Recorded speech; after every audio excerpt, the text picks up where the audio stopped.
President Biden hosted China's President Xi Jinping. There was some interesting power dynamics going on, and I'll tell you all about it. Fani Willis of Georgia believes she'll be able to nail Donald Trump on election interference charges, but will ultimately lose to the appeals court or Trump becoming president. Joe Manchin finally admits he's running for president, and Nancy Pelosi still controls the U.S. House of Representatives. Thank you so much for liking and sharing these videos. It really helps me out, so thank you so much.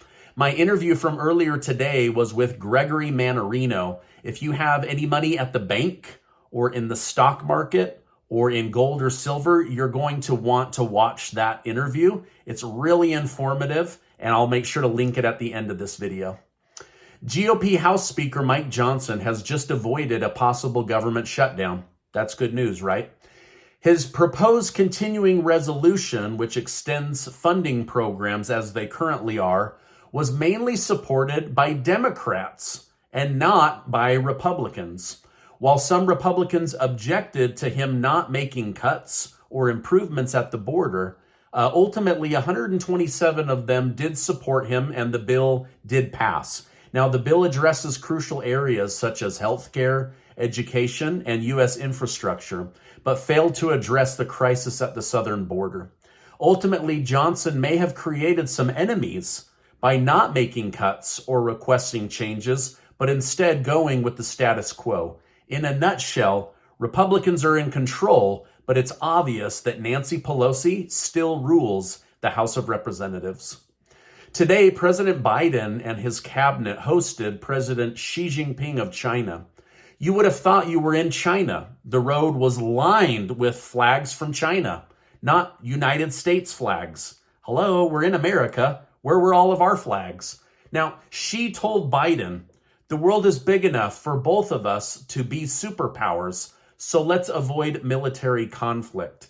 More will come out about their meeting, but that's what we have so far. However, here's the big snub, and it came this evening when Xi of China refused to have dinner with the President of the United States and instead chose to dine with CEOs from San Francisco and California, including Elon Musk. Xi has no respect for Joe Biden and instead used this trip to focus on gaining control through commerce. Joe Manchin confirmed with MSNBC today that he is gearing up to run for president of the United States. He said the country needs more middle people, middle left and middle right. He also said he likes Republicans, but does not want Donald Trump or Joe Biden to be president in 2024. So he's running. I don't know if he's going to run as a Republican. I don't know if he's going to run as a Democrat or if he's going to try to run as an independent. Maybe he'll run as a libertarian. Who knows?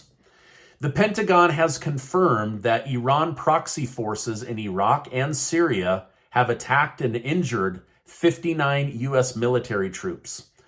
The Pentagon press secretary, Sabrina Singh, commented on the frequency of these attacks, stating, since October 17th through today, we are tracking that there have been 55 attacks on U.S. military forces. There have been 27 attacks against the U.S. military in Iraq and 28 in the country of Syria.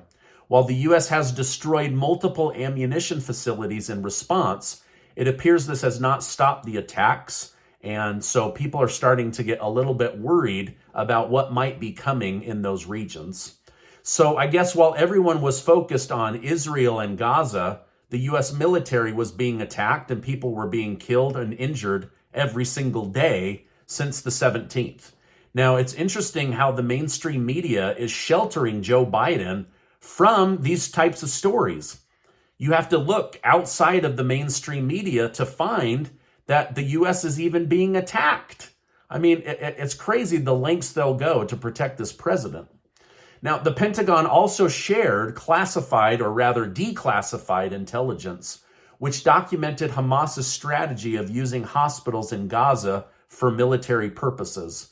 This report supported Israel's claim that Hamas has been using hospitals to operate and to hold hostages in. Specifically, the Al-Shifa hospital that was surrounded by Israeli forces yesterday. The Pentagon's press secretary stated they have tunnels underneath these hospitals. Hamas and Palestinian Islamic Jihad members operate and command out of these hospital bunkers. They have weapons stored there and are prepared to respond to an Israeli military operation against the facility. Now, this story is not new. Back in 2014, they were also accused of building these tunnels and bases underneath hospitals. Now, I want to be fair. I'm also reading reports that the hospitals had weapons, but very few weapons, at least not enough to justify the type of attack that Israel is committing. Now, I'll continue to dig in, but I got to be honest, there is so much war propaganda coming out of both sides. It's hard to decipher, but I'm doing my very best to keep you guys in the loop on what's really going on. Now, this is a big story. The president of Turkey, Erdogan, has now labeled Israel a terrorist state, committing international war crimes against Palestine. He is calling for the International Crime Court to investigate Israel, and specifically Netanyahu. Erdogan said countries should be able to defend themselves, but this is no longer self-defense, and full support from the West should not be encouraged. Basically, he's saying it's one thing for the West to say, we're going to back Israel. It's another thing to say they have carte blanche. They can do whatever they want, kill whoever they want, right? So Turkey is trying to use the law, international law, to hold Israel from doing something regrettable or over the top. But they are also saying that they believe that they are now a terrorist country and have labeled them within their own borders. As Americans become increasingly doubtful of claims made by Israel, Israeli Prime Minister Benjamin Netanyahu warned of the global risks associated with Hamas during an interview with Fox News host Sean Hannity. In a statement, he said, "The battle against Hamas is not just Israel's battle. It's a battle for all civilized countries." Now, regarding the consequences of war that Americans have been so critical of, he claimed that he's invading Gaza for the sake of the civilians. This statement builds off previous claims that Israel made when they said Hamas is not allowing them to provide fuel to hospitals, which would possibly keep patients alive. So it does seem that Netanyahu, for the first time, is trying to differentiate between Palestinians and Hamas Palestinians. But at the end of the day, he's saying that basically Palestine has been captured by Hamas. A huge bombshell report came out today.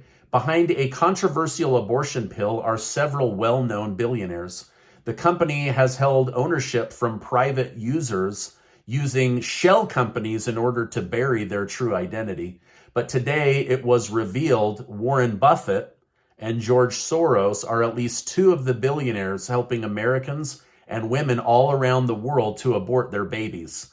So this is kind of a big deal. Now, on one side, those that are against abortion, they're saying, we can't believe that Warren Buffett was involved in this. On the other side, he's being labeled a hero. So it really just depends on what you believe. Is abortion health care for women, or is it killing babies? You'll have to make your own decision, right? Now, Donald Trump Jr. has begun his testimony in the New York trial involving the Trump Organization. In his testimony, Don Jr. seemed to defend the valuation of the properties, saying that Donald Trump is an artist when it comes to real estate. He sees things that others don't. He creates things that others would never envision.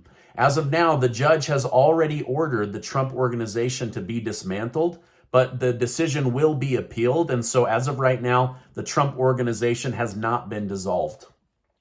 Lawyer Alan Dershowitz spoke up about this and said, Trump is being taken advantage of and his assets are being purposefully undervalued.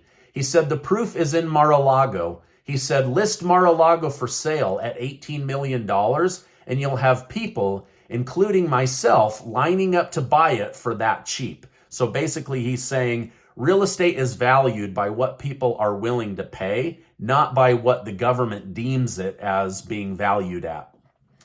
In the Trump Georgia election interference trial, prosecutor Fani Willis has just admitted the case may run into 2025, which may give Trump time to become U.S. president again before a conviction.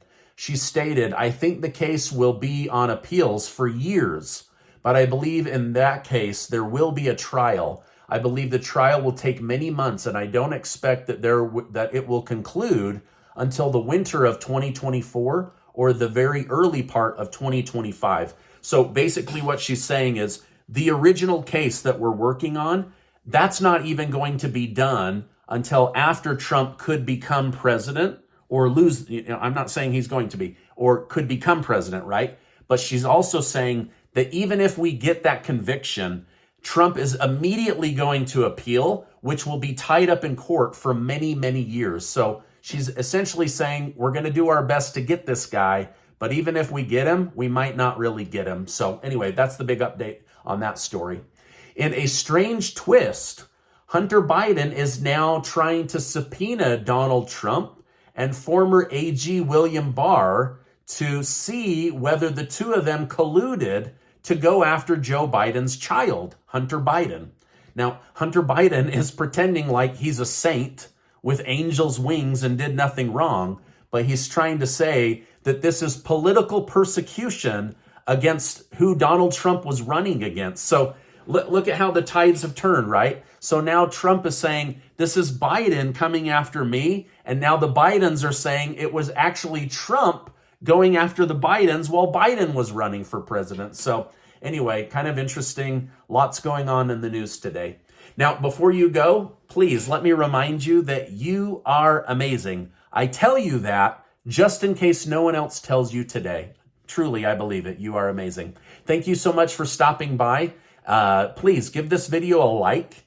Hit that subscribe button. This channel is growing like crazy. I love you guys. Thank you so much for the support. Check out this interview from earlier today. Also check out this super important video. Thank you so much, and I will see you on the next video.